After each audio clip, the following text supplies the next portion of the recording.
Welcome to DNB channel. இன்னைக்கு skibidi டாய்லெட்டோட 74th episode release ஆயிடுச்சு. அதோட அனாலிசிஸ் தமிழில் பார்க்காம நிறைய பேர் அவஸ்தைப்படுவீங்கன்னு எனக்கு தெரியும். அதனால தான் தமிழ்லேயே ரெடி பண்ணி வீடியோவாக போட்டிருக்கேன். என் சேனலில் வந்து மறக்காமல் செக் பண்ணுங்கள். டிஸ்கிரிப்ஷனில் இல்லைனா லிங்க் கொடுத்துருக்கேன். ஜீமன் சொன்ன ஆபத்து வந்துடுச்சு.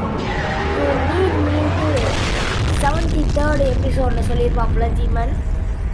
அதே மாதிரி அலையன்ஸுக்கு ஜீமன் தேவைப்படுது. ஜீமனை கொண்டு வாந்தான் சயின்டிஸ்ட் ஜீமன் சொல்லியிருப்பாப்புல. ஜீமன் கேமராமேனுக்கு என்னாச்சு அது தெரியுமா? என்னோட ஃபுல் வீடியோ பாருங்கள். என்னோட ஃபுல் வீடியோவில் சந்திக்கும் கைஸ்.